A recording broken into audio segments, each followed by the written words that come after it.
Hey, this is Casey, and I am One Mellow Marigold. Welcome to my upstairs office, where I am busy doing a little bit of garden planning for the 2023 season. I know.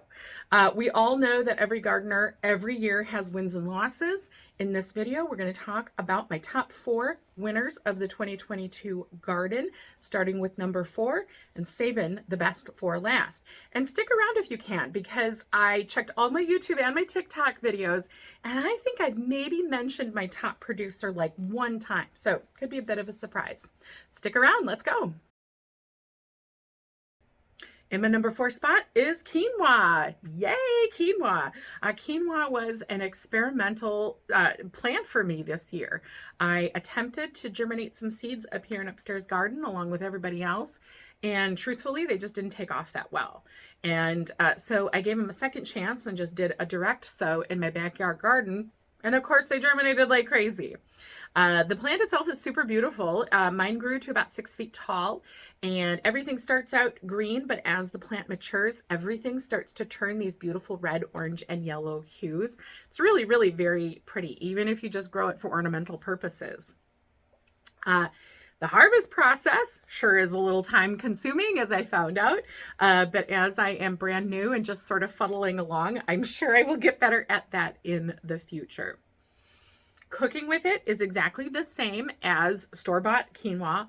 However, this is a big helpful hint, guys. You know how you're supposed to rinse your quinoa, and you do that when you get it from the store? You have to really rinse your quinoa from your backyard garden, because that store-bought quinoa has already been pre-rinsed a little bit, and the stuff from your garden is going to be chock full of saponins, and it's going to make it taste awful. And so I would even recommend, if you grow it on your own, bring it in and do a 20-minute soak in cold water and then rinse it and then cook with it. And it's going to be amazing. I will definitely be making more room for quinoa in my garden next year, for sure. Absolutely. Coming in hot to our number 3 spot, we have carrots. And if you've been following me for a minute, you're not going to be surprised by that, because I think I've been talking about carrots all summer long. I doubled my carrot harvest this year at 5 pounds, and I couldn't be happier. I grew Danvers carrots, and many of you watched me attempt the cornstarch germination method, and it resulted in a lot of laughs and definitely a few mistakes, but it really did work. Having the cornstarch do the thinning for you really resulted in bigger, longer carrots. They were beautiful, they were tasty, they were sweet. The doggos and I really cleared through our harvest, honestly, pretty quickly. We love carrots around here.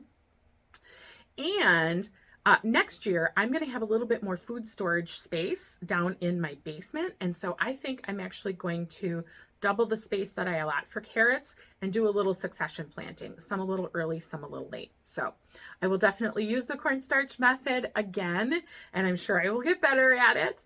My tip, I think, that helped the most in that process was soaking the seeds 2 days beforehand to really give them a start to germination. Yay for carrots! Coming up to our number 2 spot, we have onions. Onions were a really close second to number 1 for me. I got really excited to grow onions this year. One of my gardening goals in general is to work on my storage and preservation skills. It's wonderful to be able to eat fresh veggies in the summer and fall, but I don't want to have to go to the grocery store every day in the winter either, right? And onions are a staple. So my goal this year was really just to put in a bed and grow as many as I could in that particular space, and then find out how well that lasted me throughout the fall and the winter. So I started the season by putting together a new bed in my front yard using dried sunflower stalks from the backyard. I also used cardboard, compost, and then some additional potting soil. This area in the front in particular gets great sunlight for growing onions. Most of the spring and summer, it's going to be in full sun. However, because of the direction of my house compared to the sun, they get a break from the late afternoon high heat that the backyard gets. So I drew a grid and I used red onion starter sets from my local nursery. Onions grew strong and big in no time at all. Onions just don't need a lot of fertilizer, and they're super drought tolerant. They're truly like a set it and forget it addition to your garden. It was so easy. I couldn't believe I hadn't been doing it sooner. At the time of harvest, I weighed 9 pounds of onions from my one patch, 9 whole pounds. That was definitely more than I thought I would grow. Most of the bulbs were a pretty decent size, although I really don't mind the small little bitty onions either, because I mean, sometimes you just don't need a big onion, right? For whatever you're cooking.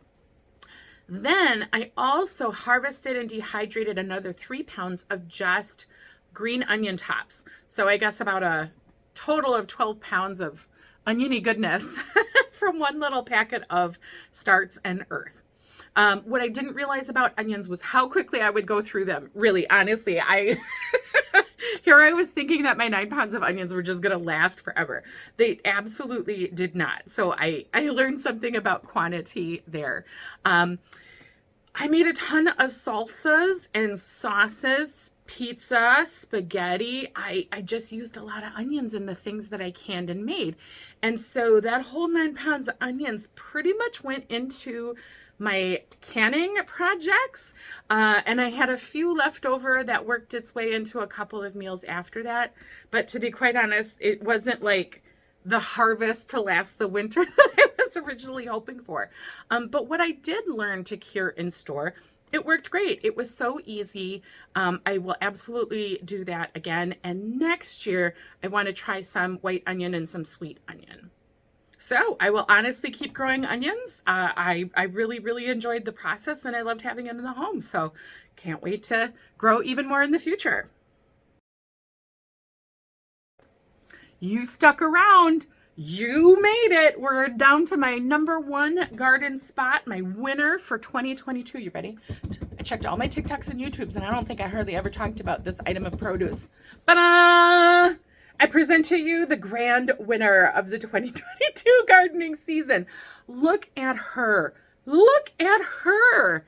She's dreamy. Look at this beautiful spaghetti squash. Do you want to know how many pounds of spaghetti squash I grew this year? Guess. Just go ahead. I'll give you a second. Guess.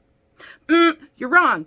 32 pounds. 32 pounds of these. And if you look at the size, that's like about 4 to 5 inches. Some of my squash were this size. Some of them got to about like 6 inches. But this is pretty standard. And this weighs about like a pound, pound and a half. So I got 32 of these from my front yard garden. This is the Small Wonder variety of spaghetti squash from the Territorial Seed Company. I have grown these squash the last couple of years. They've always done great, but the last couple of years I grew them in containers. And this year, since I made that brand new onion bed, which was now empty because I pulled all the onions in August, put my fall spaghetti squash starts right in the onion bed, they lost their minds. They grew everywhere. The vines were so happy. They're everywhere. I did nothing to stop any of it. The one downside to growing spaghetti squash or any kind of squash really is the powdery mildew. That's the toughest problem I have in my particular yard. The way the wind blows, it comes west to east. I'm on the side of a hill, so the wind kind of comes down the hill, but I got a big old fence in the back, right? And so that stops some of that lower ground level airflow a little bit. So in my yard, the powdery mildew starts way in the back, and I do my best to try to control it. I do milk sprays and things like that, but eventually it's going to creep through up to the front yard, which it did. But the good thing is, as long as you keep on top of powdery mildew and you don't let it get too out of control, likely the fruit will produce. It will continue to mature. And as long as you can get it to a mature state, it's going to ripen off the vine.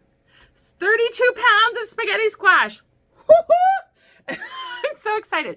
My absolute favorite thing to do with these, my favorite way to eat it is I roast it up in the microwave or the oven, and then I slice it in half, scoop out the seeds, and I use this as a bowl. So this is a soup bowl or a chili bowl, and I just like, you eat the squash right in with your soup or your chili, and it's like warm and amazing, and it's just awesome. It's perfect. I love it.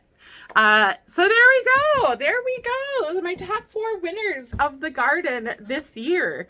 I had such a good time gardening. I always have such a good time gardening. And I appreciate how much y'all have stuck with me through my little videos and the process. I'm not perfect. I am mediocre at best in the garden, but I sure do love doing it. And I sure do love learning. And I sure do love you. So next up, of course, with the good, there is the bad, and Lord knows I had some losers this year as well. So next video next week is going to be about my biggest losers of 2022. But I wish you all a very healthy and happy new year. I hope you're just excited about growing next summer as I am. And I'm going to talk to you all real soon. Okay? Love you so much. Bye.